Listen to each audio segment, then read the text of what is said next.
ఎవరైతే సైనస్‌తో బాధపడుతున్నారో, ఎవరికైతే ఫేషియల్ ప్రెషర్ అంటే ముఖంలో ఎక్కువ ప్రెషర్ అనిపిస్తుందో, ఎవరికైతే ఎక్కువ నొప్పి, ఫ్రీక్వెంట్‌గా తుమ్ములు రావడము, తెల్లవారు లేవగానే తుమ్ములు రావడము, ఎవరికైతే ఎక్కువ రెగ్యులర్‌గా ఈ చలికాలంలో దగ్గు, జలుబు, అలర్జీస్, కళ్ళలో మంట, చెవులో నొప్పి, గొంతులో నొప్పి, దాంతో పాటు ఏంటి అంటే స్టఫీ నోస్, బ్లాక్డ్ నోసు, దాని తర్వాత నోట్లో ఎక్కువ తెమడ రావడము. ఇంకొకటి ఏందంటే గొంతులో ఏదో పట్టేసినట్టు ఉండడము. లేకపోతే కళ్ళలోకెళ్ళి నీళ్లు గారడము. నేనొక బ్రహ్మాండమైన మీకు హోమ్ రెమెడీ చెప్తాను. స్టీమ్ తీసుకున్నట్టయితే, ఆ స్టీమ్‌లో ఒక 2 లవంగాలు, కొంచెం వామ, ఇంకా కుదిరితే కొంచెం కర్పూరం యేసుకొని, ఆ వామ మనం ఏమైతదంటే ఆ స్టీమ్ తీసుకున్నట్టయితే, ఈ కళ్ళలో మంట గానీ, ఈ అలర్జీ గానీ, ఈ సైనస్ ప్రాబ్లమ్ ఉన్న వాళ్ళకి గానీ, బ్లాక్డ్ నోస్, స్టఫీ నోస్, గొంతు పట్టేసినప్పుడు, ఇంకా ఈ ఎలర్జీస్‌కి ఇవన్నిటికి ఈ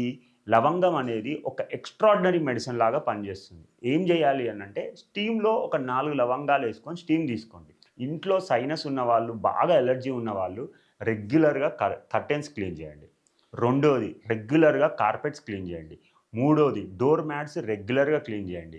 నాలుగోది బెడ్ షీట్స్ రెగ్యులర్‌గా క్లీన్ జేయండి. ఐదోది పిల్లోస్ రెగ్యులర్‌గా క్లీన్ జేయండి.